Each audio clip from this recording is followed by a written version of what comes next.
Vous avez tout de suite rendez-vous et je lui passe la parole à 11h58 avec Ashley Chevalier pour le Déj Info. Ashley.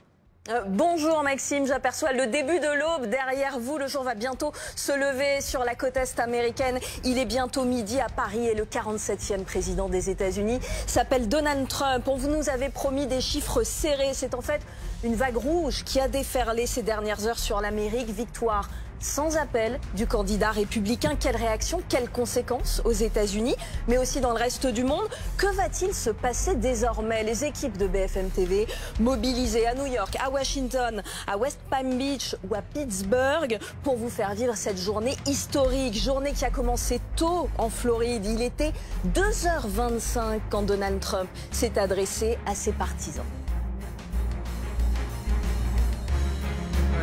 Nous allons aider notre pays à guérir. Notre pays allait très mal récemment. Nous allons réparer nos frontières. Nous allons tout réparer. Nous avons créé l'histoire ce soir. Personne ne nous en pensait capable. Mais nous avons clairement réalisé la plus belle chose politique. Je veux dire, regardez ce qu'on a fait. Il n'a pas attendu les résultats définitifs, Donald Trump, pour s'exprimer. Ses partisans ne les ont pas attendus non plus. Benoît Ballet, ça fait bien longtemps qu'ils sont rentrés chez eux après une folle nuit dans le camp républicain. Racontez-nous. Écoutez, ça commence assez tôt, parce que il y avait évidemment de l'attente. Ici, beaucoup.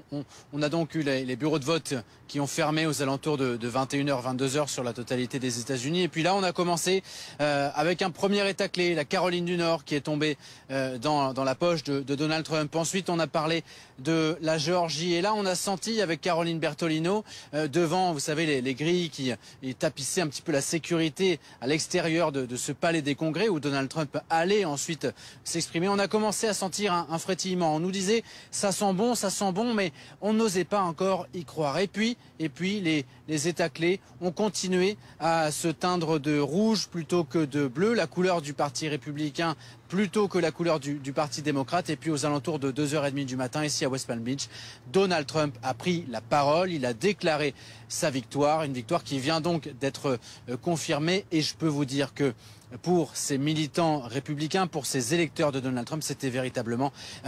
on a exulté ici à West Palm Beach. Je vous propose d'écouter quelques réactions.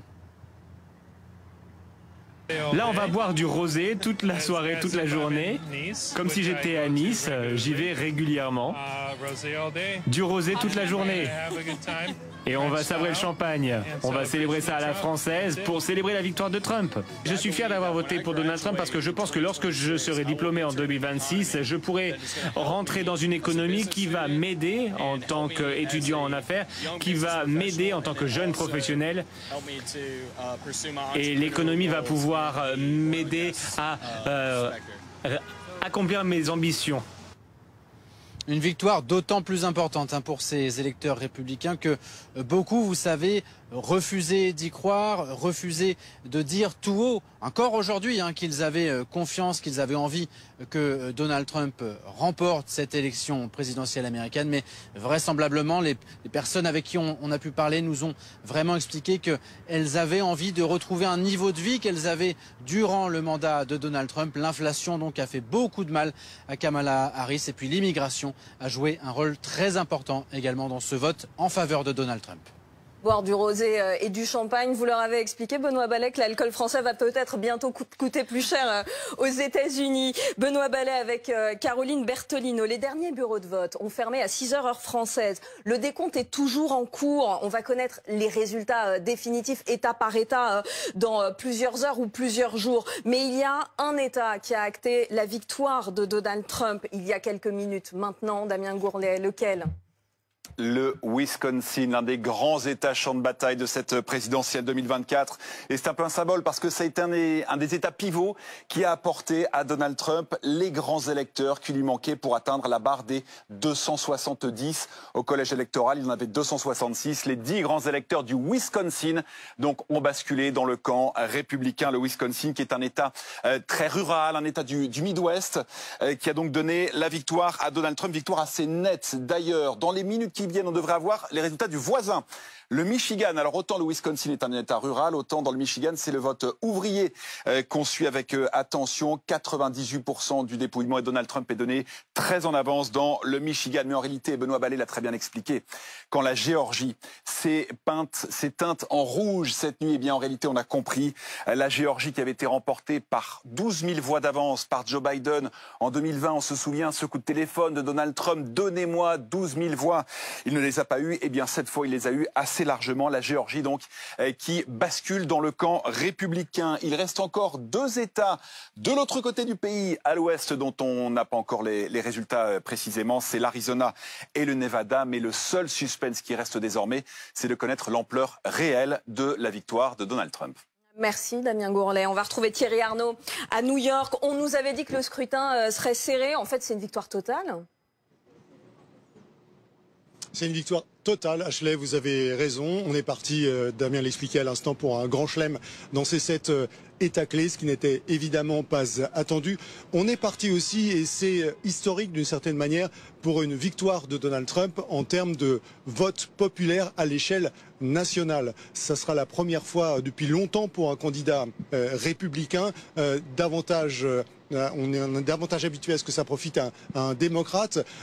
Cette fois, il a le vote populaire, il a la majorité du collège électoral d'une grande ampleur. Il aura aussi la majorité, et c'est très important de le souligner, Ashley, au Sénat, à la Chambre des représentants. Il a les mains totalement libres désormais, et il aura également en héritage ce qu'il a accompli au cours de son premier mandat, c'est-à-dire de nommer 3 juges à la Cour suprême qui comptent beaucoup ici pour les réformes de société. On a beaucoup parlé d'avortement dans cette campagne, mais ce n'est pas le seul sujet sur lequel cette majorité à la Cour suprême lui est acquise. Il a désormais en main tous les leviers du pouvoir. C'est véritablement une victoire historique pour lui. Thierry, qu'est-ce qui a fait la différence ? Ça a été sa capacité à conquérir de nouveaux électorats. Lorsqu'on a eu les premiers résultats au cours de la soirée, on a vu, en comparant sa performance avec celle de 2020, qu'il surperformait un peu partout. Dans un premier temps, auprès de l'électorat républicain traditionnel, dans les comtés ruraux en particulier. Et puis à mesure que la soirée s'est avancée, on a vu qu'il prenait l'avantage aussi auprès des col bleu, auprès du monde ouvrier, auprès des quartiers populaires, dans les villes, auprès de la communauté latino où il a réalisé une percée spectaculaire. Je pense en particulier au comté de Dade à Miami. Une victoire d'un républicain à Miami, ce n'était pas arrivé depuis une trentaine d'années à peu près. Donc il a non seulement conservé son socle, il l'a amplifié et il est allé conquérir de nouveaux électeurs. C'est une réussite assez incroyable de sa part et c'est évidemment un fiasco pour les démocrates de Kamala Harris. Merci Thierry. On revient vous voir dans un instant. Marie-Cécile Nave, vous vous dites c'est trop tôt pour le dire. Oui, on ne sait pas en fait. D'ailleurs, il me semble que... Enfin, je ne suis pas tout à fait sûre, mais il me semble qu'il a fait moins d'électeurs qu'en 2020. Il a remporté le vote populaire cette fois-ci. Oui, ça c'est une certitude. Il me semble qu'il a fait moins que 14 millions de voix en 2020. Donc, bon, à voir. C'est trop tôt pour dire il a conquis tel ou tel électorat en plus. Faut voir, c'est pas parce qu'il y a des proportions différentes qu'il y a plus de gens dans telle ou telle catégorie de population qui ont voté pour lui. Ça, il faut être prudent.